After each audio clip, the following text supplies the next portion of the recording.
স্বপ্ন জড়িয়ে দাও।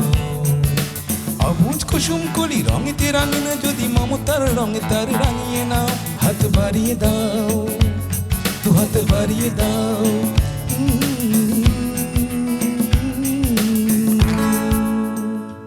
সুপ্রিয় দর্শক, সবাইকে আমন্ত্রণ জানাচ্ছি অটিজম এবং অন্যান্য প্রতিবন্ধিতা নিয়ে RTVর নিয়মিত আয়োজন বার্জার পেইন্টস হাত বাড়িয়ে দিলাম অনুষ্ঠানে। আর আপনাদের সাথে আছি আমি সৈয়দা মুনিরা ইসলাম।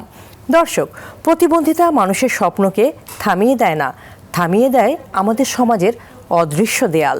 একজন প্রতিবন্ধী শিক্ষার্থী বিশ্ববিদ্যালয়ে ভর্তি হওয়ার সুযোগ পেলেই কি একজন প্রতিবন্ধী শিক্ষার্থীর চলার পথ সহজ হয়ে যায়? কিংবা একজন মেধাবী প্রতিবন্ধী তরুণ বিশ্ববিদ্যালয় থেকে মাস্টার্স সম্পন্ন করলেই কি কর্মজীবনের দরজা তার জন্য সমানভাবে খুলে যায়? বাস্তবতা বলছে এখনও নয়। আমাদের সমাজে অনেক মেধাবী তরুণ তরুণী রয়েছেন যারা শারীরিক বা দৃষ্টি প্রতিবন্ধিতা নিয়ে প্রতিনিয়ত নিজেদের সীমাবদ্ধতার সাথে নয়, বরং সমাজের তৈরি করা সীমাবদ্ধতার সঙ্গে লড়াই করে চলেছেন। বার্জার পেইন্টস আজকের হাত বাড়িয়ে দিলাম অনুষ্ঠানে আমরা শুনব দুইটি ভিন্ন অভিজ্ঞতার গল্প। একজন রাজশাহী বিশ্ববিদ্যালয়ের শারীরিক প্রতিবন্ধী শিক্ষার্থী, যিনি প্রতিদিন শিক্ষা অর্জনের পথে নানা বাস্তব চ্যালেঞ্জের মোকাবেলা করছেন। অন্যজন ঢাকা বিশ্ববিদ্যালয় থেকে মাস্টার্স সম্পন্ন করা একজন দৃষ্টি প্রতিবন্ধী তরুণ, যিনি এখন কর্মজীবনে প্রবেশের সংগ্রামে রয়েছেন। তাদের গল্প শুধু ব্যক্তিগত সংগ্রামের গল্প নয়, এটি আমাদের শিক্ষা ব্যবস্থা, কর্মসংস্থান এবং অন্তর্ভুক্তিমূলক সমাজ গঠনের বাস্তব চিত্রও তুলে ধরবে। দর্শক, চলুন শুরু করি আমাদের আজকের আলোচনা। আজ আমাদের স্টুডিওতে উপস্থিত আছেন ঢাকা বিশ্ববিদ্যালয়ের সাবেক শিক্ষার্থী, দৃষ্টি প্রতিবন্ধী তরুণ মোহাম্মদ শাহিন মিয়া এবং রাজশাহী বিশ্ববিদ্যালয়ের মেধাবী শিক্ষার্থী, শারীরিক প্রতিবন্ধী তরুণ মোহাম্মদ আজহার। দর্শক, চলে যাচ্ছি মূল আয়োজনে। আর আজকের অনুষ্ঠানের শুরুতেই তোমাদের দুজনকে স্বাগত জানাচ্ছি আমাদের আজকের এই বিশেষ আয়োজনে। প্রথমে চলে যাব আমি মোহাম্মদ আজহারের কাছে। আজহার, কেমন আছো? আলহামদুলিল্লাহ, ভালো আছি। আপনি ভালো আছেন? আমি ভালো আছি, অনেক ধন্যবাদ। তোমার হোম ডিস্ট্রিক্ট কোথায়? কিশোরগঞ্জ আমার হোম ডিস্ট্রিক্ট। কিশোরগঞ্জ। কিশোরগঞ্জের কোন জায়গায়? পাকুন্দিয়া উপজেলাতে। আচ্ছা, তুমি তো রাজশাহী বিশ্ববিদ্যালয়ে পড়াশোনা করছো। জি। তোমার বিশ্ববিদ্যালয় জীবনে পড়াশোনা করার ক্ষেত্রে কি কি চ্যালেঞ্জ তোমাকে মোকাবেলা করতে হচ্ছে সেসব সম্পর্কে জানবো। তবে তার আগে তোমার সম্পর্কে একটু জানি। তোমার বাড়িতে কে কে আছেন, তোমার ছোটবেলাটাও একটু শুনতে চাই। আমরা 4 ভাই 3 বোন। বোনদের বিয়ে হয়ে গেছে আর ভাইদেরও বিয়ে হয়ে গেছে।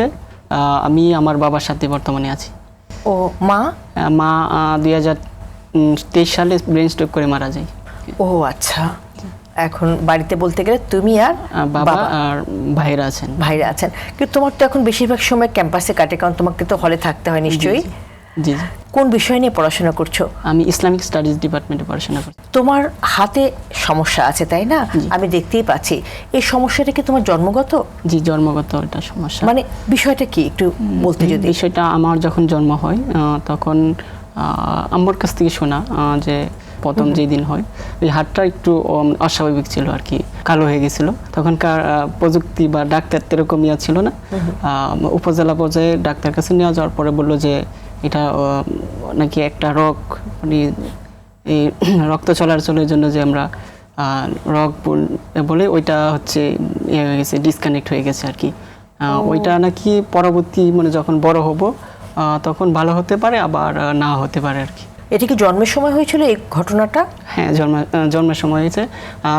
স্যার, আম্মুর কাছ থেকে আরেকটা শুনছি, সেটা হচ্ছে দাত্রী যিনি আছেন, মানে ওনার একটু ভুলের জন্য নাকি এরকম হয়েছে আর কি। এটাও হতে পারে আর কি।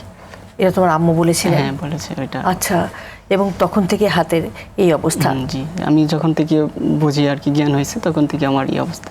এই অবস্থা, এই হাত দিয়ে তো তুমি সেরকম কোনো কিছু করতে পারো না? হাত দিয়ে কোনো কিছুই করতে পারি না, মানে সম্পূর্ণ অক্ষম কি এটা। আজহার, তুমি তো পড়াশোনা করছো, পড়াশোনা করতে গেলে অবশ্যই লিখতে হচ্ছে। লিখছো কিভাবে? বাম হাত দিয়ে? জি, বাম হাত দিয়ে লিখতে হয়েছে। এই যে বাম হাতে তুমি লিখছো, এটা কি তোমাকে রপ্ত করতে হয়েছে? জি, রপ্ত করতে হয়েছে। ক্লাস 5 পর্যন্ত আমার লেখা একটু অস্পষ্টতা ছিল, মানে অস্বাভাবিক লেখা ছিল আর কি। তারপর আমার ক্লাসের 5-এর রেজাল্টও খারাপ ছিল এই লেখার জন্য আর কি। ক্লাস 6-এর পর থেকে নিয়মিত লিখতে, আমার বোন ছিল, আমার বড় বোন, উনি আমাকে খুব মানে যত্নশীলভাবে লেখা শিখাইছে আর কি। আচ্ছা আচ্ছা, বাম হাত দিয়ে। বাম হাত। কষ্ট তো হয়েছে? হ্যাঁ, কষ্ট হয়েছে। হয়েছে। কিন্তু এখন কি তুমি ফ্লুয়েন্টলি লিখতে পারো? হ্যাঁ, ফ্লুয়েন্টলি লিখতে পারি, তবে একটু হয় আর কি, স্লো আর কি, অন্যদের তুলনায় একটু স্লো হয়। মানে ডান হাত দিয়ে লিখলে যেভাবে আমরা একদম ফ্লুয়েন্টলি লিখতে পারতাম, বাম হাত দিয়ে তো সেটা সম্ভব হয় না, তাই না? জি। তারপর তোমার এসএসসি কোথা থেকে? এসএসসি আমার পাশের গ্রামে একটা মাদ্রাসা থেকে আর কি, দাখিল মাদ্রাসা থেকে, ওখান থেকে এসএসসি পাস করেছো। SSC pass. এইচএসসি? আমাদের উপজেলা পর্যায়ে একটা মাদ্রাসা ছিল, কামিল মাদ্রাসা, ওইখান থেকে এসএসসি পাস করেছো। আলিম পাস করছি। এরপর রাজশাহী বিশ্ববিদ্যালয়ে সুযোগ পেলে। সুযোগ পেয়েছি। তোমার বাবা কি করেন? আমার বাবা আগে কৃষক ছিলেন, এখন আপাতত কোনো কাজ করেন না। তুমি তো ডান হাতটা দিয়ে মনে হয় কোনো কিছু করতে পারো না। না, এই ডান হাত দিয়ে কোনো কিছু কাজ করতে পারি না। এই হাতটা এমনিতে নাড়াতেও পারো না? নাড়াতে পারি কিন্তু কোনো কিছু কাজ করতে পারি না। করতে পারো না, আচ্ছা। সবকিছু বাঁ হাত দিয়ে করতে হয়, জি। মানে একটা হাত, ডান হাত বাম হাত দু হাতেরই কাজ করছে। জি। অনেক ধন্যবাদ তোমাকে আজহার। তোমার সাথে আমার আরো কথা আছে, আরো শোনার আছে, তবে এই মুহূর্তে চলে যাব আমি এখন শাহিন মিয়ার কাছে। তার কাছ থেকে শুনে আসি একটু। শাহিন মিয়া, কেমন আছো? জি আলহামদুলিল্লাহ ভালো আছি, আপনি কেমন আছেন? আলহামদুলিল্লাহ, আমিও অনেক ভালো আছি। এই প্রথমে জানতে চাই তোমার হোম ডিস্ট্রিক্ট কোথায়? জি আমার হোম ডিস্ট্রিক্ট শেরপুর। আচ্ছা, বাড়িতে কে কে আছেন? আর বাড়িতে মা বাবা আছেন, আমরা 4 ভাই বোন, আমি হচ্ছি সবার বড়। এই যে দৃষ্টি প্রতিবন্ধিতা, এটা কি জন্মগতভাবে নাকি পরবর্তীতে এরকম হয়েছে? জি আমার এটা জন্মগতভাবেই। তোমাদের পরিবারে কারো এরকম আছে? না, আমাদের বংশেও নেই, আমাদের পরিবারের কারণেই, শুধু আমি একাই আর কি। তুমি যখন বুঝতে পারলে সবাই যেরকম চোখে দেখতে পারছে তুমি দেখতে পারছো না, তখন তোমার বয়স কত ছিল? 5-6 বছর বয়স হবে এমন। যখন দেখলাম যে আমার মানে যারা খেলার সাথী সবাই স্কুলে যাচ্ছে, আমি স্কুলে যাচ্ছি না, তখনই আমি বিষয়টা বুঝতে পারলাম যে কি ব্যাপার, সবাই স্কুলে যাচ্ছে আমি কেন নয়। তো তখন আসলে আমার এমনিতে আমাকে বাবা বাজার থেকে বই কিনে এনে দিয়েছেন, আমাদের বাড়িতে সব পোলাপানরা পড়তো, ওদের সাথে আমিও আর কি পড়াটা মুখস্থ করতাম, জাস্ট বর্ণমালাগুলো, কিন্তু স্বাভাবিক যে স্কুলে যাওয়া এটা আমার পক্ষে আসলে হয়ে ওঠে নাই। তখন আমি খুবই একা একাই থাকতাম, সবাই স্কুলে চলে যেত, আমি একাই থাকতাম। কিন্তু হঠাৎ করে তখন আমার স্কুলের সন্ধানটা আর কি পাওয়া যায় আমার এক আত্মীয়র মাধ্যমে। তারপর যোগাযোগ করা হয়, তখন ওখানকার একজন টিচার আমাকে বাড়িতে এসে তারপর আমাকে স্কুলে আর কি ভর্তি করেন। এটা কি দৃষ্টি প্রতিবন্ধী শিশুদের জন্য স্কুল? জি, এটা হচ্ছে সমন্বিত দৃষ্টি প্রতিবন্ধী কার্যক্রম, শেরপুর জেলায় অবস্থিত, শেরপুরে। তুমি আসলে বুঝতে পারোনি যে তুমি দৃষ্টি প্রতিবন্ধী, এবং বেশ বড় হয়েও তুমি বুঝতে পারোনি, এই বিষয়টা একটু আমি জানতে চাই। 5-6 বছর বয়স, এই বয়সের মধ্যে আমার আর কি ধারণা হয় যে তখনই আমার ধারণাটা হলো যে আমি আসলে অন্যদের মতো না, অন্য যারা স্বাভাবিক যারা তাদের মতো না আর কি, যারা দেখতে পায় চোখে, তুমি জি। তাদের মতো নও। জি। তার আগে তোমার এই অনুভূতিটা হয়নি? না, এর আগে হয়নি। কারণ সবার সাথে এরকম হাত ধরে জোর ঝাপ পারতাম, তখন আর কি চোখের যে আমার এখন তো সানি, চোখের সানি তখন একটু কম ছিল আর কি, তখন এলাকায় খেলাধুলা স্বাভাবিকভাবেই করতাম মানুষের সাথে। আচ্ছা, তখন দেখতে পেতে একটু একটু? হ্যাঁ, তখন আমি সব খেলাধুলোই করেছি আর কি। আচ্ছা, তোমার তো পড়াশোনাটা তাহলে অনেক কঠিন ছিল। আসলে আমি বলবো শুধু কঠিন না, অনেক কঠিন। কারণ দেখেন 5-6 বছর বয়সে একটা ছেলে, আবার একজন দৃষ্টি প্রতিবন্ধী মানুষ, সে মা বাবাকে ছেড়ে আসলে যখন আমি হোস্টেলে আসি, তখন মানে ওই অনুভূতিটা আমি আসলে আপনাকে বলে বোঝাতে পারবো না, আমার যে কী পরিমাণ কষ্ট হয়েছে। আর কারোর কথা মনে না পড়লেও শুধু মায়ের কথা আর কি মনে পড়তো তখন আমার, অনেক মানে বলে বোঝাতে পারবো না আর কি। মার কাছে যেতে মন চাইতো, তাই না? হ্যাঁ। তারপর তুমি এসএসসি পাশ করলে, তুমি এইচএসসি পাশ করলে, কোথা থেকে? জি, আমি আপনাকে বলে রাখি, আমাদের যে দৃষ্টি প্রতিবন্ধী ছেলে মেয়েদের জন্য স্কুলটা আছে, মানে ছেলেদের জন্য, এটা প্রতিটা জেলা শহরে আছে, 64 জেলায় 64টি। এখানে হচ্ছে আপনার ক্লাস 10 পর্যন্ত পড়াশোনা করানো হয় বিনামূল্যে, ওখানে থাকা খাওয়া হোস্টেল আছে, আচ্ছা। বিনামূল্যে পড়াশোনা হয়। কিন্তু যখন আমি কলেজ লেভেলে আসি তখন এটা হচ্ছে আমার নিজের ব্যয়ভার বহন করতে হয়।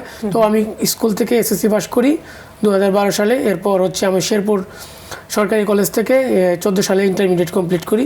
এরপর হচ্ছে আমি প্রথমে ঢাকায় আসি। তারপর তুমি ঢাকায় আসো। তোমার কি স্বপ্ন ছিল যে তুমি ঢাকা বিশ্ববিদ্যালয়ে পড়াশোনা করবে? আসলে আমি ঢাকা বিশ্ববিদ্যালয় সম্পর্কে জানতাম যখন আমি এসএসসি পরীক্ষার আগে আমি জানতাম, আমার অনেকের সাথে পরিচয় ছিল, এবং আমার যে টিচার ছিলেন তিনিও ঢাকা বিশ্ববিদ্যালয়ের একজন শিক্ষার্থী ছিলেন। তো তিনি আমাকে বলেছেন ঢাকা বিশ্ববিদ্যালয় সম্পর্কে, সেই থেকে ধারণা ছিল। কিন্তু আমার যে মানে পারিবারিক অবস্থা, এবং কারণ আমি তো আগেই বললাম যে ঢাকায় আমি নতুন যখন আসি আর কি, তো ধারণা ছিল না যে আমি আসলে ঢাকা বিশ্ববিদ্যালয়ে চান্স পাবো। কিন্তু পড়াশোনা আমি আমার মতোই করেছি। আমার একটা ইয়ে ছিল যে হয়তো ঢাকা কলেজে পড়তে হবে, কারণ ঢাকা বিশ্ববিদ্যালয় তো বিশ্ববিদ্যালয়, এখানে গিয়ে আমি চান্স পাবো। তারপর জানেন যে আমাদের পড়াশোনার ক্ষেত্রে একটা বাধা আছে শ্রুতি লেখক। তো পরীক্ষার ক্ষেত্রে যখন আমি পরীক্ষা দিতে যাব তখন একজন শ্রুতি লেখকের প্রয়োজন হয়, ভর্তি পরীক্ষা। জি জি। তখন আমি আমার এক বড় ভাইয়ের মাধ্যমে, মানে সিনিয়র বিশ্ববিদ্যালয়ের, তো ওনার মাধ্যমে একটা বাচ্চার সুযোগ মানে খোঁজ পাই, শ্রুতি লেখক। তো সে ছিল তখন 10ম শ্রেণীর স্টুডেন্ট, আর আমি তো ইন্টারমিডিয়েট কমপ্লিট। তো তখন আমি ঢাকা বিশ্ববিদ্যালয়ে ভর্তি পরীক্ষাটা দিই।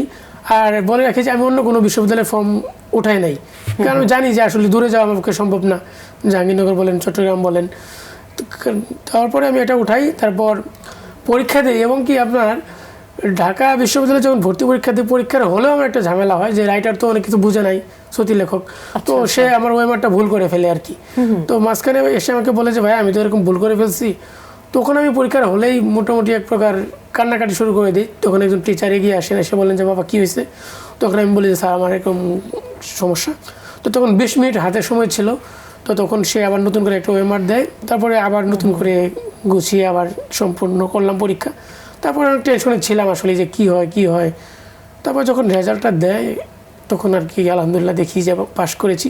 তো আমার জীবনে দুইটা আর কি মানে খুশির মুহূর্ত আছে লাইফে। একটা হলো যখন আমি এসএসসি পাশ করি, একটা হচ্ছে যখন আমি ঢাকা বিশ্ববিদ্যালয়ের রেজাল্টটা পাই আর কি। রেজাল্টটা পাওয়ার পর অনুভূতিটা কি হয়েছিল একটু আমরা শুনতে চাই। আসলে এটা বলে বোঝানো যাবে না যে কি একটা অনুভূতি আমার ছিল। আমি সবাই রেজাল্ট দেখছে, আমি কিন্তু আমার রেজাল্ট আমি দেখি না, আমি দেখবো না, তোমরা তোমাদেরটা দেখো। প্রায় 5-6 জন ছেলে মেয়ে ওখানে ছিলাম, সবাই সবারটা দেখছে। সবার শেষে আমি আমারটা দেখলাম। তো তখন আমার সাথে আমার ফ্রেন্ড সার্কেল ছিল, এক বন্ধু ছিল, ওকে জড়িয়ে ধরে আমি মানে এক প্রকার কান্না করে দিচ্ছি যে আসলে আমিও ঢাকা বিশ্ববিদ্যালয়ে পড়বো। মানে ঢাকা বিশ্ববিদ্যালয়ের একটা মানে জানিনি তো, এটা আসলে নতুন করে বোঝানোর কিছু নাই, এটা বলতেও ভালো লাগে, শুনতেও ভালো লাগে। তখন আসলে বাড়িতে সাথে সাথে ফোন করি, বাবার সাথে কথা বলি। অসাধারণ।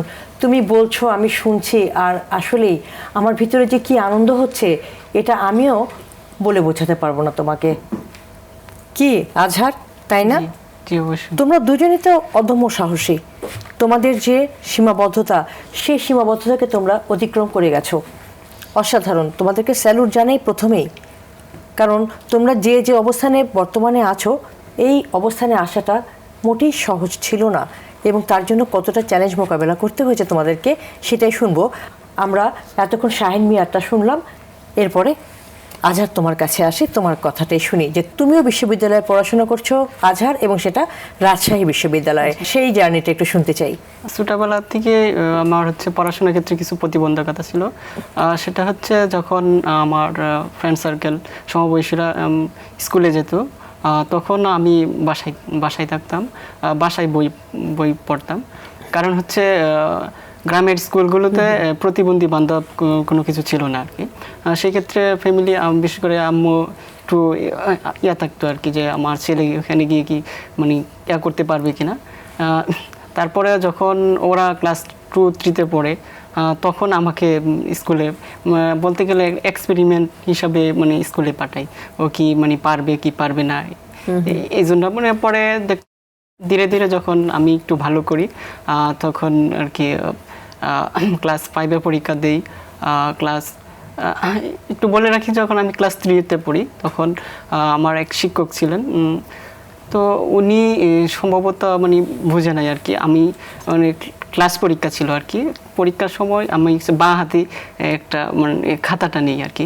তখন উনি বুঝতে পারেন না যে আমার এই প্রবলেমটা ছিল, তখন আমাকে একটু মানে চড় মারে আর কি। ওইটা এখনও আমাকে একটু, স্যারকে আমি বলি যে স্যার আমার হাতে তো প্রবলেম। পরে স্যারে বুঝতে পারে যে হ্যাঁ এটা আসলে এরকম। বাবা আমি তো বুঝতে পারি নাই, এরকম অবস্থা। ক্লাস 8-এ আমার আলহামদুলিল্লাহ রেজাল্ট ভালো ছিল, GPA 5 ছিল। তখন পরিবার থেকে এবং যারা আমাদের টিচাররা বলছিল যে আমাকে একটা ভালো একটা প্রতিষ্ঠানে ভর্তি করার জন্য। কিন্তু ওই যে সেই প্রতিবন্ধকতা হবে, দূরে গিয়ে কোন গ্রামে তো ভালো প্রতিষ্ঠান নাই, দূরে কোনো ভর্তি হলে থাকতে হবে, একটা চ্যালেঞ্জের মোকাবিলা করতে হবে, সেজন্য আর করা হয়নি, গ্রামেই পড়াশোনা করতে হয়েছে।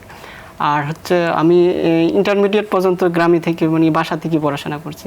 তখন ভার্সিটি কি বা বিশ্ববিদ্যালয় কি ধারণা ছিল না। তখন এক ভাই ছিল, উনি ইউনিভার্সিটি স্টুডেন্ট, উনি আমাকে বললো যে তা তুমি একটু পড়াশোনা করলে ভার্সিটির চান্স পাবা। আচ্ছা, তো আমি ভার্সিটির জন্য পড়াশোনা করি। ফার্স্ট টাইম ঢাকা বিশ্ববিদ্যালয়ে পরীক্ষা দিই, কিন্তু অকৃতকার্য হই।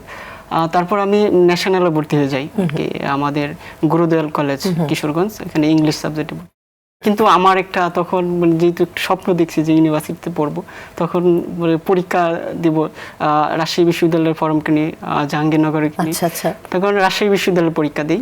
রাজশাহী বিশ্ববিদ্যালয়ে পরীক্ষা দেওয়ার পর সাবজেক্ট আসে, তারপর আমি হচ্ছে ন্যাশনালে ভর্তি ক্যান্সেল করে রাজশাহী বিশ্ববিদ্যালয়ে ভর্তি হই। এখন কোন ইয়ারে আছো? আমি 4th ইয়ারে আছি। আচ্ছা, তোমাদের দুজনকেই অনেক অনেক অভিনন্দন, তোমরা অসাধ্য সাধন করেছো। আমাদের শাহিন মিয়া এবং আমাদের আজহার, সত্যি এটা একদম সহজ না। এমন সীমাবদ্ধতা নিয়ে এভাবে এগিয়ে যাওয়া এবং এরকম সফলতা পাওয়া মোটেই সহজ না। তোমাদের থেকে আসলে আমাদের শেখার অনেক কিছু আছে, যে আমরা যদি ধৈর্য ধরে পরিশ্রম করি, অধ্যবসায়ী হই, তবে অবশ্যই শাহিন মিয়া এবং আমাদের আজহারের মতো আমরাও সফল হতে পারবো। আমরা পরবর্তী গল্প শুনবো যে এরপরে কি হলো। আমাদের রাজশাহী বিশ্ববিদ্যালয়ের শিক্ষার্থী আজহার, তাকে কী কী চ্যালেঞ্জ মোকাবেলা করতে হচ্ছে বর্তমানে, আর আমাদের ঢাকা বিশ্ববিদ্যালয়ের সাবেক শিক্ষার্থী শাহিন মিয়া, যে কিনা এখন চাকরি পাওয়ার জন্য চেষ্টা করছে, তাকে ঠিক এই মুহূর্তে কী কী চ্যালেঞ্জ মোকাবেলা করতে হচ্ছে। তবে সেটা একটি বিরতি নিয়ে ফিরে। দর্শক, অটিজম এবং অন্যান্য প্রতিবন্ধিতা নিয়ে RTV নিয়মিত আয়োজন বার্জার পেইন্টস হাত বাড়িয়ে দিলাম অনুষ্ঠানের এই মুহূর্তে নিয়ে নিচ্ছি একটি ছোট্ট বিরতি। ফিরছি কিছুক্ষণের মধ্যেই, আমাদের সঙ্গেই থাকুন। হাত বাড়িয়ে দাও,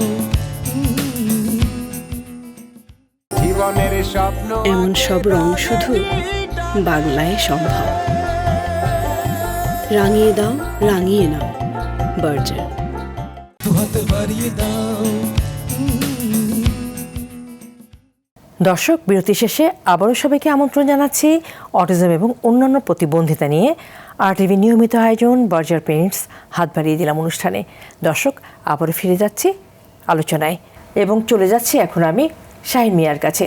তারপর তো ঢাকা বিশ্ববিদ্যালয়ে পড়াশোনা শুরু করলে এবং ঢাকা বিশ্ববিদ্যালয়ের পরিবেশ আর তুমি যেখানে পড়াশোনা করে এসেছো তার পরিবেশ তো একরকম ছিল না, কারণ তুমি যেখানে আগে পড়াশোনা করেছো সেটা তো প্রতিবন্ধী বান্ধব ছিল, কারণ সেখানে দৃষ্টি প্রতিবন্ধী শিক্ষার্থীরা ছিল, তাই না? সেই ছেলেমেয়েরা পড়াশোনা করতো। কিন্তু যখন তুমি ঢাকা বিশ্ববিদ্যালয়ে চলে আসলে, তখন তোমার কাছে প্রধান চ্যালেঞ্জটা কি মনে হয়েছিল? আসলে আমার চ্যালেঞ্জ আসলে শুরু ক্যাম্পাসে ভর্তি হওয়ার আগ থেকে আমি ইতিপূর্বে বলেছি যে যখন আমি চান্স পাওয়ার পরে কিন্তু আমার একটা বিড়ম্বনা শুরু হয়, সেটা হলো আপনার ভর্তি কীভাবে হবো, কারণ এখানে অনেক টাকা পয়সার ব্যাপার স্যাপার ছিল। এটা নিয়ে অনেক একটা ঝামেলা, কারণ ইতিপূর্বে আমি কিছু টাকা পয়সা বাড়ি থেকে এনে ঢাকা শহরে আমি যে ছিলাম, কোচিং টোচিং করেছি, এখন তো হিউজ পরিমাণে টাকা দরকার। তো তখন আমি খুবই বিড়ম্বনায় পড়ে যাই। তারপর বাড়িতে গিয়ে আমি শেয়ার করি বিষয়টা, তখন আর কি বিভিন্নভাবে টাকাটা ম্যানেজ হয়। তারপর আমি বিশ্ববিদ্যালয়ে ভর্তি হওয়ার পরে আমি তো শুরুতেই আসলে ঢাকা বিশ্ববিদ্যালয়ে সিট পাই নাই, কারণ ওখানে তো ভর্তি হওয়ার সাথে সাথে সিট দেওয়া হয় না, কিছু প্রক্রিয়া আছে, ওগুলো মেনটেন করেই আপনাকে আসতে হবে। তারপর আমার শুরু হয় যাত্রা। ঢাকা কলেজ থেকে আমি বিশ্ববিদ্যালয়ে ক্লাস করি, আর ঢাকা কলেজে আমার এক পরিচিত বড় ভাই ছিলেন, ওনার রুমে আমি আর কি থাকার সুযোগ পাই, উনি আমাকে থাকার সুযোগ দেয়। থাকার জায়গা দিয়ে আমাকে হেল্প করে নাই। এবং কি বিশ্ববিদ্যালয়ে ফার্স্ট ইয়ারে ভর্তি হওয়ার পর প্রত্যেকটা স্টুডেন্টেরই একটা সমস্যা থাকে, ফাইন্যান্সের একটা প্রবলেম থাকে, মানে টাকা পয়সার যে বিষয়টা। আসলে ফ্যামিলি থেকে যদি আপনাকে প্রপার গাইডলাইন এবং হেল্প না করতে পারে, তখন যে কী একটা সমস্যা হয় সেটা একমাত্র আমি জানি। তো ফার্স্ট ইয়ারটা আমাকে অনেক সময় যে 1 বেলা 2 বেলা না খেয়েও আমাকে কাটাতে হয়েছে। ঢাকা কলেজ থেকে অনেক সময় আমি হেঁটে হেঁটে আসতাম, আমার এই একটা স্টিক আছে সাদা ছড়ি, এটা নিয়ে আমি হেঁটে হেঁটে আমি ঢাকা কলেজ থেকে বিশ্ববিদ্যালয়ে এসে ক্লাস করতাম, প্রতিদিন হেঁটে হেঁটে যাইতাম। তখন আমি নতুন, ঢাকা শহরে কিছু জিনিস জানি না, তারপর আমাকে আসতে হতো। এরপর আমি বিজয় 71 হলে অ্যালট পাই। পড়াশোনার যে বিষয়টা, যে আপনি নোটগুলো আসলে আমরা প্রপারভাবে পাওয়া যেত না, কারণ দৃষ্টি প্রতিবন্ধী যে ব্রেল পদ্ধতিটা, এটা আপনি স্কুল লেভেল পর্যন্তই থাকে এবং বিশ্ববিদ্যালয় কলেজে এই সময় এই বিষয়গুলো খুবই কঠিন হয়ে যায় আর কি আমাদের পড়াশোনা করার জন্য। তো ওই বিষয়গুলো খুবই সাফার করতাম যে কিভাবে আমি নোট নেব, কিভাবে ক্লাসে আসবো। তো এই বিষয়গুলো আমাকে আর কি বিশেষ করে ভোগাতো খুবই। আরেকটা বিষয়, আমি যে ইসলামিক স্টাডিজ ডিপার্টমেন্ট থেকে তো পড়াশোনা করেছি, আমি তো ছিলাম জেনারেল স্টুডেন্ট। তো ওই সময় আর কি ওই কারিকুলামটাও আমার জন্য অ্যাক্সেসেবল ছিল না, কারণ আমি তো আরবি সম্পর্কে আমার বেশি ধারণা ছিল না। সেক্ষেত্রে খুবই ঝামেলা হতো আর কি। তুমি এগুলোকে মোকাবেলা করেছো এবং মোকাবেলা করে সেখান থেকে অনার্স এবং মাস্টার্স কমপ্লিট করেছো, তাই না? জি। আর এখন নতুন জার্নি, চাকরির জন্য চেষ্টা করতে হচ্ছে এবং সেখানে তোমাকে আরও নতুন নতুন চ্যালেঞ্জ মোকাবেলা করতে হচ্ছে, তাই তো? জি। আমি শুনবো সেটা আজহারের কাছ থেকে ফিরে, কেমন? আজহার, তুমি স্কুল কমপ্লিট করলে, কলেজ কমপ্লিট করলে, এরপর তো তুমি বিশ্ববিদ্যালয়ে ভর্তি হয়ে গেলে। এই রাজশাহী বিশ্ববিদ্যালয়ে তুমি এখন পড়াশোনা করছো, 4th ইয়ারের স্টুডেন্টস। তো যখন তুমি এখানে ভর্তি হলে তখন তুমি কী ধরনের চ্যালেঞ্জের সম্মুখীন হলে? রাজশাহী বিশ্ববিদ্যালয়ে চান্স পাওয়ার পর পরিবার থেকে একটা দুশ্চিন্তা ছিল যে কিশোরগঞ্জ থেকে রাজশাহীর দূরত্ব প্রায় 300 কিলোমিটার, মানে এত দূরে তোমার মতো মানে থাকা একটু কষ্ট করে হয়ে যাবে হয়তো। আর তখন ওইখানকার পরিবেশ কীরকম, তোমার উপযোগী কিনা, এটা নিয়ে ওনারা টেনশনে ছিল আর কি। তো ভর্তি হওয়ার পর রাজশাহী বিশ্ববিদ্যালয় হলগুলোতে সিট সংকট, সেক্ষেত্রে বাইরে থাকতে হয়েছে। বাইরের ম্যাচগুলো প্রতিবন্ধী বান্ধব না, আবার আমার উপযোগী ছিল না আর কি। হল পাই 3rd ইয়ারে এসে আর কি।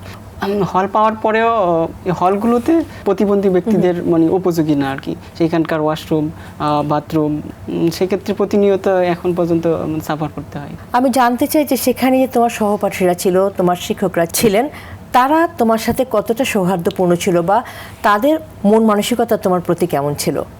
সহপাঠীরা বা বন্ধু বান্ধব খুবই ভালো, আমার প্রতি খুবই আন্তরিক এবং আমার সব কাজে হেল্প করে। আর হচ্ছে টিচাররাও আন্তরিক। আর সেক্ষেত্রে আমার আরেকটা এর বাধার সম্মুখীন, সেটা হচ্ছে আমার পরীক্ষার লেখার ক্ষেত্রে একটু সময় প্রয়োজন হয় আর কি। ইতিমধ্যে আমি স্কুলে বা এসএসসি এইচএসসিতে সময় পাই, কিন্তু বিশ্ববিদ্যালয়ে যাওয়ার পর হচ্ছে ওনারা একটা নিয়ম আছে, বললো যে শুধু দৃষ্টি প্রতিবন্ধী যারা তারাই সময় পাবে, বাকিরা পাবে না আর কি। হ্যাঁ, এরকম একটা নিয়ম আছে। তখন আমি বলি যে ওইটা আমি আবেদন করি, বললো যে তুমি তো বাঁহাতি, তোমার সক্ষমতা আছে, সেক্ষেত্রে পাবা না আর কি, অতিরিক্ত সময়টুকু তুমি পাবে না। না, পাবো না।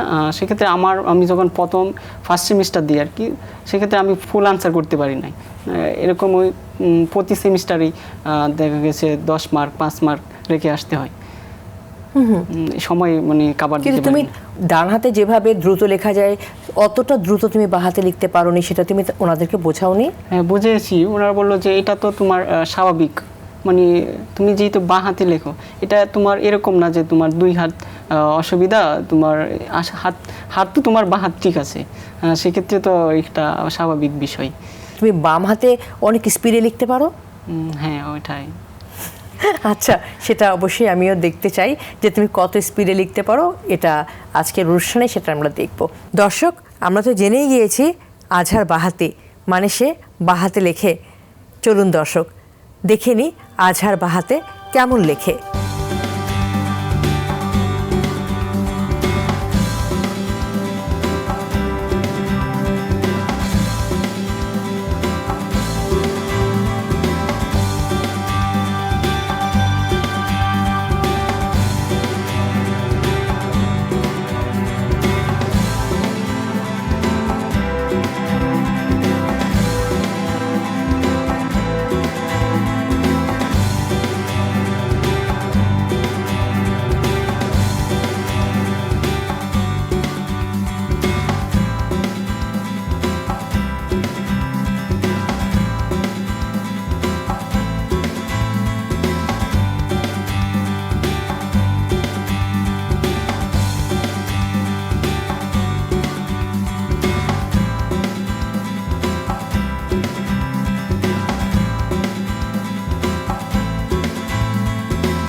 অসাধারণ তার লেখনী, তার হাতের লেখা আসলেই অনেক সুন্দর এবং তার হাতের লেখার স্পিডও কিন্তু অনেক, খুব ভালো লাগলো।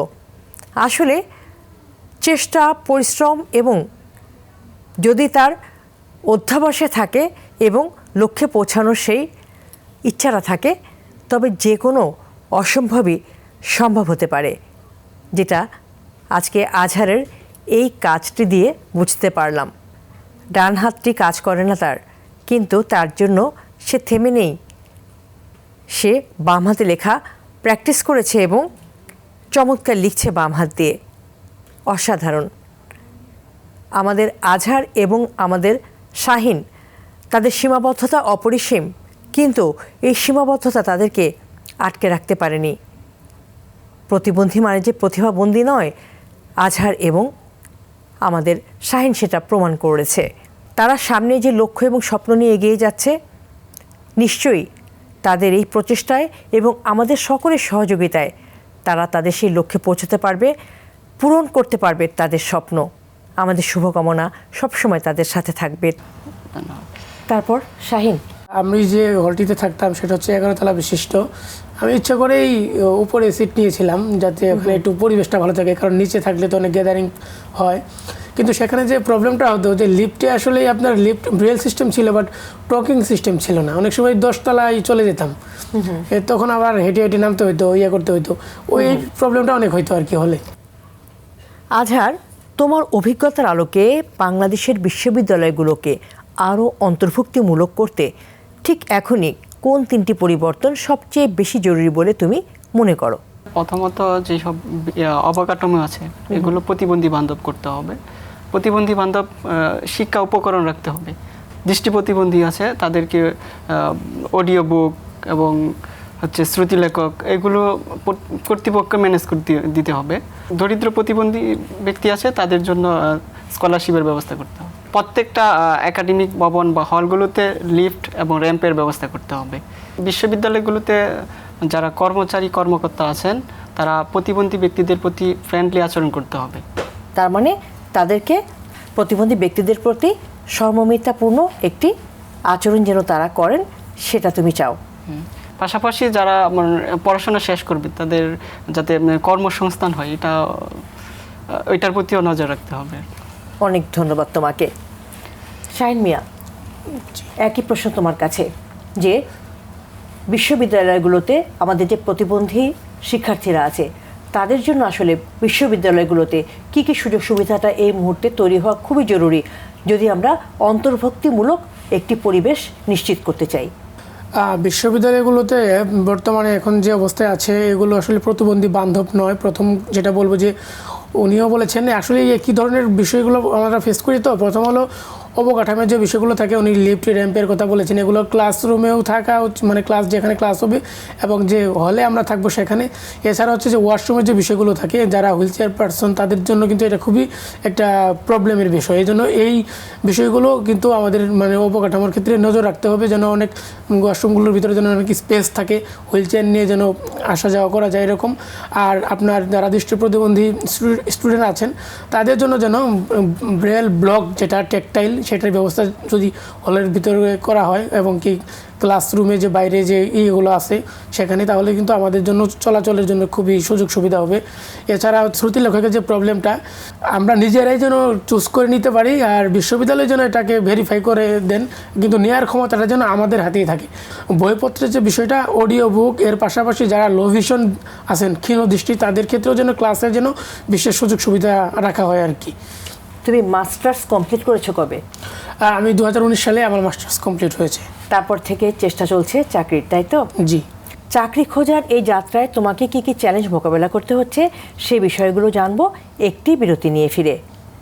দর্শক, অটিজম এবং অন্যান্য প্রতিবন্ধিতা নিয়ে RTV নিয়মিত আয়োজন বার্জার পেইন্টস হাত বাড়িয়ে দিলাম অনুষ্ঠানের এই মুহূর্তে নিয়ে নিচ্ছি আরও একটি ছোট্ট বিরতি।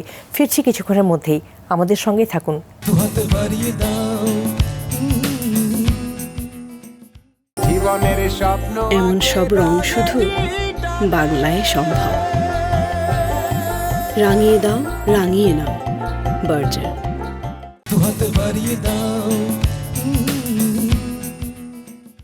দর্শক, বিরতি শেষে আবারও সবাইকে আমন্ত্রণ জানাচ্ছি অটিজম এবং অন্যান্য প্রতিবন্ধিতা নিয়ে RTV নিয়মিত আয়োজন বার্জার পেইন্টস হাত বাড়িয়ে দিলাম অনুষ্ঠানে। দর্শক, আবারও ফিরে যাচ্ছি মূল আয়োজনে এবং শাহিন মিয়া, তোমার কাছে বিরতিতে যাবার আগে যে প্রশ্নটি ছিল যে তুমি তো চাকরি খুঁজছো এখন, এবং এই চাকরি খুঁজতে যে তোমাকে আসলে কি ধরনের চ্যালেঞ্জ মোকাবেলা করতে হচ্ছে? জি, আসলে এটা তো বলে শেষ করা যাবে না। তো সর্বপ্রথম একটা কথা বলে রাখি যে আমাদের দেশে আইন আছে কিন্তু আইনের প্রয়োগ হচ্ছে না। আপনি জানেন যে প্রতিবন্ধী ব্যক্তিদের জন্য প্রতিবন্ধী ব্যক্তির অধিকার ও সুরক্ষা আইন 2013 প্রণয়ন করা হয়েছে, এটা কিন্তু যথাযথ বাস্তবায়ন হচ্ছে না। কেন হচ্ছে না, মানে কী জন্য আমি বললাম এখন বলি, সেটা হচ্ছে আমাদের যারা দৃষ্টি প্রতিবন্ধী ব্যক্তি আছে তাদের আপনার শ্রুতি লেখক মনোনয়ন করার জন্য এটা কিন্তু একটা নীতিমালা আছে চাকরির ক্ষেত্রে, বর্তমানে একটা হয়েছে, ইতিপূর্বে একটা ছিল। তো আমি প্রথম হচ্ছে যে প্রতিবন্ধকতার শিকারটা হয় চাকরির ক্ষেত্রে, সেটা হচ্ছে আমি প্রাইমারি সহকারী শিক্ষক নিয়োগ পরীক্ষায় অ্যাপ্লাই করি। তো তখন আমি শ্রুতি লেখকের জন্য আমাদের জেলা প্রশাসক মহোদয়ের কাছে যাই। ক্লাস 10-এর যার রোল 1 তাকে আমি নেই। এখন স্বাভাবিকত ওখানে বলা আছে যে ভালো স্টুডেন্ট কিন্তু আপনাকে নিতে হবে, এবং যে ক্রাইটেরিয়া আছে সেটাই মেনটেন করে আমি নিয়েছি। কিন্তু দেখেন, শুধুমাত্র রোল নাম্বার 1 হওয়ার কারণে আমাকে কিন্তু জেলা প্রশাসক ওই শ্রুতি লেখকটা আমাকে দেয় নাই। কারণ উনি বলতেছে যে তো একজন 10ম শ্রেণীর স্টুডেন্ট তো অনেক কিছুই পারে, আমার ছেলে মেয়েও তো অনেক কিছুই পারে, কিন্তু তুমি তাহলে এরকম স্টুডেন্ট কেন নিচ্ছ? তো আমি বললাম, স্যার আমার নিয়ম হচ্ছে 10ম শ্রেণী, এখন রোল 1 নিব না 10 নিব সেটা কিন্তু কোনো বিষয় না। তো আমার কিন্তু এটা কিন্তু আমি নিতে পারি, কিন্তু তারপরেও কিন্তু আমাকে দেওয়া হয় নাই। না দেওয়ার কারণে হচ্ছে আমার মন মানসিকতা নষ্ট হয়ে যায় এবং কি পরীক্ষায় আমি অকৃতকার্য হই। তো এরকম হয়েছিল। তারপরে হচ্ছে আপনার 2023 সালে আবার গণপ্রজাতন্ত্রী বাংলাদেশ সরকারের উদ্যোগে একটা আইন প্রণীত হয় শ্রুতি লেখকের জন্য, কিন্তু ওইটাও আসলে আপনার ভুলে ভরা। যেমন আপনাকে এমন শ্রুতি লেখক দেওয়া হয়, কারণ শ্রুতি লেখকের ক্রাইটেরিয়া হচ্ছে আপনার স্পষ্ট বাচন ভঙ্গি এবং বানান যেন শুদ্ধভাবে পড়তে পারে। কিন্তু আমাদেরকে যে শ্রুতি লেখকগুলো দেওয়া হয়, আপনার রবার স্কাউটের যে ছেলে মেয়েগুলো থাকে, আপনার পরীক্ষার হলে তারা আমাদেরকে ইংলিশ ভালোভাবে পড়ে শোনাতে পারে না, গণিতের যে সিম্বলগুলো আছে এবং কি বিভিন্ন চিহ্ন আছে এগুলো আমাদেরকে ভালোভাবে শোনাতে পারে না। এক্ষেত্রে হয় কি, আমরা ভালোভাবে পরীক্ষার অ্যান্সার করতে পারি না। তো আপনাকে একটা কথা বলে রাখি যে এই চাকরিগুলোর জন্য আমি কিন্তু বিসিএসে 3বার অ্যাপ্লাই করেছি, কিন্তু ভালো শ্রুতি লেখক না পাওয়ার কারণে কিন্তু আমি আসলে ভালো কোনো ফলাফল করতে পারি নাই। এছাড়া প্রাইমারিতে আরও 2বার করছি, কিছুই করতে পারি নাই। আমরা কিন্তু 2018 সালে আন্দোলন করেছি। এরপর 2022 সালে হচ্ছে আমরা আবার, তখনও কিন্তু আমাদেরকে পুলিশ দিয়ে আমাদের গায়ে কিন্তু হাত তোলা হয়েছে। একজন দৃষ্টি প্রতিবন্ধী মানুষ বা প্রতিবন্ধী মানুষের গায়ে রাষ্ট্রে আমরা আসলে কোনো সম্মান আমরা কিন্তু রাষ্ট্রের পক্ষ থেকে পাই নাই। এরপরে আমরা অন্তর্বর্তীকালীন সরকারের আমলেও আমরা 1টি মাস রাজু ভাস্কর্যে আমরা দিনরাত লাগাতার আমরা আমাদের অধিকার আদায়ের জন্য আমরা আন্দোলন করছি, কিন্তু রাষ্ট্রের কোনো গণ্যমান্য ব্যক্তি আমাদের দিকে মুখ তুলে তাকায় নেই। এখনও আমাদের সেই অবস্থায় চলছে। আর মানে এখন তো পড়াশোনা শেষ, যখন পড়াশোনা ছিল তখন তো খুব ভালো অবস্থানে ছিলাম মোটামুটি, কারণ হলে ছিলাম তখন বিভিন্ন স্কলারশিপ পাইতাম। ঢাকা শহরে থাকাটা তখন একটু চ্যালেঞ্জেস ছিল না, কিন্তু এখন যে একটা অবস্থা, আমি কালকে ঢাকা শহরে থাকতে পারবো কি না এটা কিন্তু আমি জানি না। আজহার, তুমি বলছিলে যে তোমার জীবনে 2টি ঘটনা আছে যে ঘটনাগুলো তোমাকে বেশ কষ্ট দেয়, তার মধ্যে একটি ঘটনা তুমি বলেছ, আরেকটি ঘটনা শুনতে চাই। বিশ্ববিদ্যালয়ে চান্স পাওয়ার আগ পর্যন্ত মানে আমরা তো প্রত্যন্ত অঞ্চলে বড় হয়েছি, সেক্ষেত্রে ওই গ্রামের লোকজনের প্রতি এখনও একটা মানে নেতিবাচক একটা মন মানসিকতা আছে আর কি, যে প্রতিবন্ধী ব্যক্তি মানে হচ্ছে সমাজের মানে বোঝা টাইপের, যে ওরা বড় হয়ে কি করবে, মানে এরকম একটা থাকে। বিশ্ববিদ্যালয়ে ভর্তি হওয়ার পর থেকে মানে আমার কাছে প্রথম দিক থেকে একটু হীনমন্যতা লাগতো আর কি, যে মানে আমি কি পারবো কি না, মানে এত দূর থেকে আসছি বা আমার অনেক ব্যারিয়ার আছে, সেক্ষেত্রে আমারও ইয়া লাগতো আর কি। তো ধীরে ধীরে দেখছি যে না, আমার দ্বারা সম্ভব, যে কোনো প্রতিবন্ধকতা মূলত মানে কোনো অন্তরাল না আর কি, মনের যে শক্তি আছে ওইটা নিয়ে যদি আমি এই সামনের দিকে এগিয়ে যাই তাহলে আমার দ্বারা সব সম্ভব হবে। এটাই সবচাইতে বড় শক্তি, তাই না? জি। পড়াশোনা শেষ করে আজহার কি করতে চায়, কোথায় নিজেকে দেখতে চায়? বিসিএস ক্যাডার হবো, প্রশাসন। আমার স্বপ্নের জায়গা থেকে ইউএনও হবে আর কি। তাই? জি। আমাদের অনেক অনেক শুভকামনা তোমার এই বিশেষ পথ চলায় এবং তোমার স্বপ্নের জন্য সত্যি হয়। কেমন? তারপর শাহিন, জি, এখন কোথায় আছো? এখন তো আমি আছি মিরপুর 14 নম্বর প্রতিবন্ধী উন্নয়ন ফাউন্ডেশনের অধীনে একটা কর্মজীবী হোস্টেল আছেন প্রতিবন্ধী ব্যক্তিদের জন্য, সেখানে আমি আর কি থাকি। সেখানে যে থাকছো সেখান তো নিশ্চয়ই খরচের একটা ব্যাপার আছে, তাই না? সেখানকার ভাড়া, সার্বিক খরচ কিভাবে তুমি এগুলো ম্যানেজ করছো? এই বিভিন্ন জায়গা থেকে আর কি, ধরেন ফ্যামিলি, অনেক সময় ঢাকা শহর থাকি, বিভিন্ন ট্রেনিং করি, ট্রেনিংয়ে যাই। এছাড়া আমি নিজেও আপনার কম্পিউটার, মাইক্রোসফট অফিস, এক্সেল এগুলো পারি। তো আমি নিজেও আমার মতো যারা দৃষ্টি প্রতিবন্ধী ব্যক্তি আছেন অনেক সময় আমি তাদেরকে টিউশনি করাই। খুবই কষ্ট হয়ে যাচ্ছে এই মুহূর্তে, যে আমি কালকে ঢাকা শহর থাকতে পারবো কিনা, এই মানে মাঝে মাঝে এরকম পরিস্থিতিও চলে আসে আর কি। কারণ তুমি জানেন তো- বাড়ির বড় ছেলে, জি। তোমার কিন্তু পরিবারের প্রতি একটা দায়িত্ব আছে, তাই না? এই বোর্ডটা কি তোমাকে ভাবায়? আসলে শুধু ভাবায় না, আসলে এই কথাগুলো তো আসলে মুখে প্রকাশ করা যাবে না। এখন দেখেন, আমার সমসাময়িক যারা আছে, বন্ধু বান্ধব সবাই এখন কিন্তু কর্মজীবী, তারা কিন্তু তাদের ফ্যামিলিতে হাল ধরতেছে এবং মা বাবার চিকিৎসা অন্য কিছু করতে থাকে। কিন্তু আমার মা কিন্তু খুবই অসুস্থ। মা যখন আর কি অসুস্থ থাকেন, যখন এই কথাগুলো আমার সাথে শেয়ার করা হয়, তখন আসলে আমি কাকে বলবো, কোথায় বলবো, আসলে বলার কোনো জায়গা নেই। এখন আমি কাউকে বলতেও পারি না, কিছুই করতে পারি না। অনেক ভাবায় আসলে যে আমার ছোটো ভাই বোনদেরকে আমি আসলে ভালোভাবে যত্ন করতে পারি নাই। আমার বোনগুলোর অল্প বয়সে বিয়ে হয়ে গেছে, কারণ আমি যদি সক্ষম থাকতাম তাহলে কিন্তু এগুলো হতো না। এখন তারা তো পড়াশোনা করতো, সব কিছু করতো। এমনিতে ফ্যামিলি থেকে আমি মূল্য পাই, কিন্তু আসলে যেহেতু যখন আপনার একটা ভ্যালু থাকবে, ইনকাম থাকবে, একটা থাকবে, তখন কিন্তু ফ্যামিলিতে আলাদা একটা ভ্যালু থাকবে। এখন আমি যদি বলি যে এদেরকে আমি এটা করতে দেবো না, আসলে তো আমি তো তাদেরকে রক্ষা করতে পারবো না। আমি তো নিজেকেই রক্ষা করতে পারছি না, তাহলে তাদেরকে আমি কিভাবে রক্ষা করব?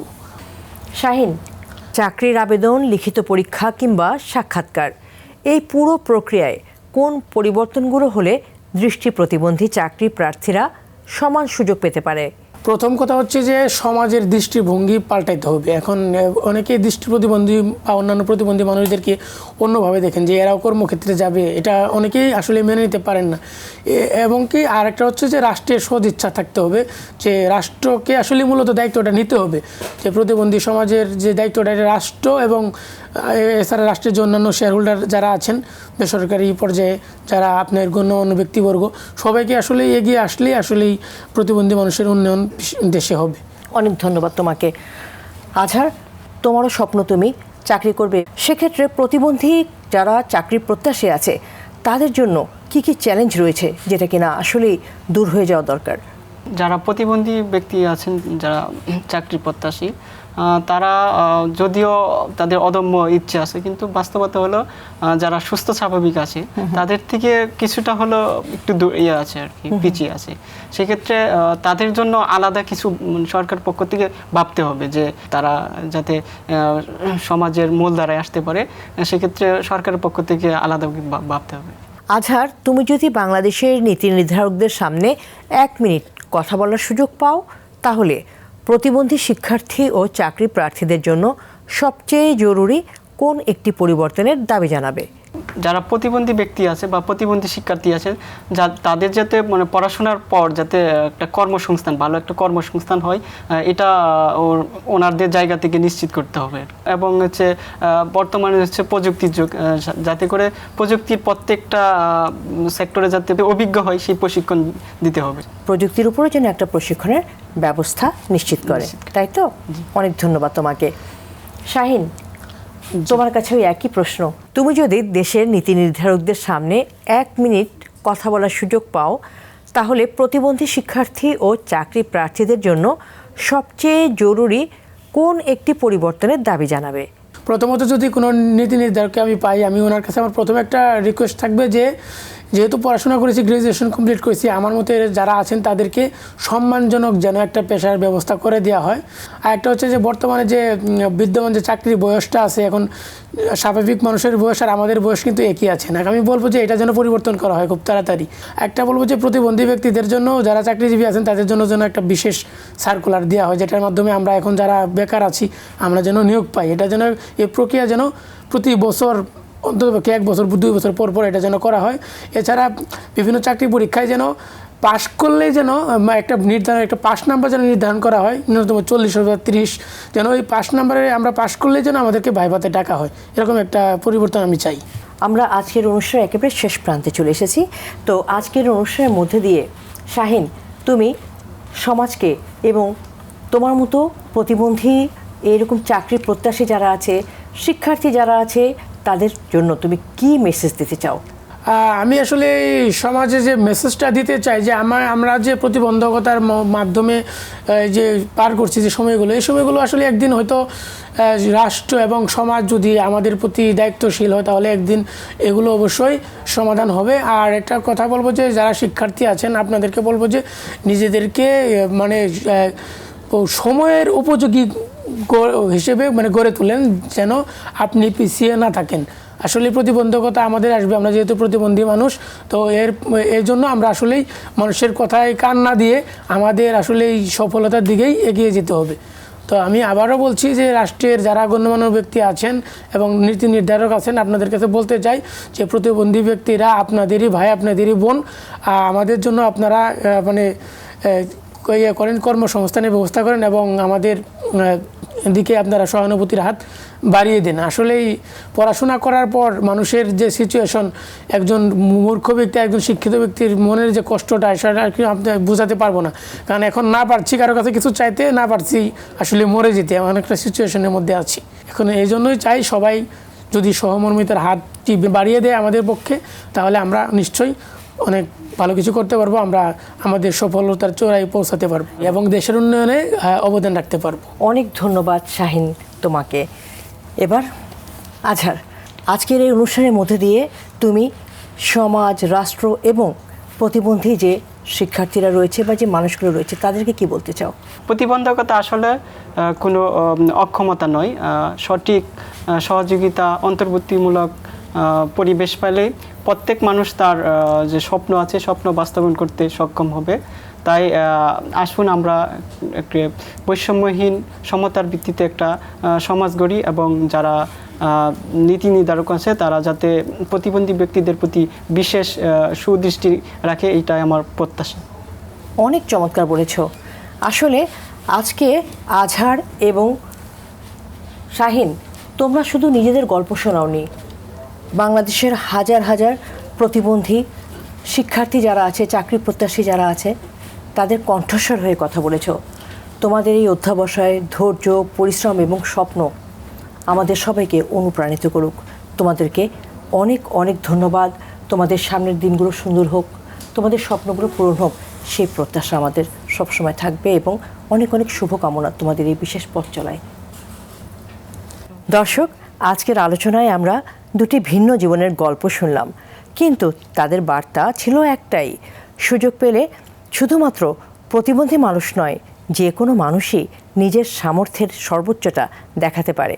প্রতিবন্ধিতা কোনো মানুষের পরিচয় নয়, পরিচয় তার মেধা, দক্ষতা, পরিশ্রম এবং স্বপ্ন। একটি অন্তর্ভুক্তিমূলক সমাজ তখনই গড়ে উঠবে যখন শিক্ষা, কর্মসংস্থান এবং সামাজিক অংশগ্রহণের প্রতিটি ক্ষেত্রে আমরা সমান সুযোগ নিশ্চিত করতে পারব। আজকের অতিথিদের সাহস, অধ্যবসায় এবং ইতিবাচক মন মানসিকতার জন্য আন্তরিক ধন্যবাদ জানাই তাদেরকে।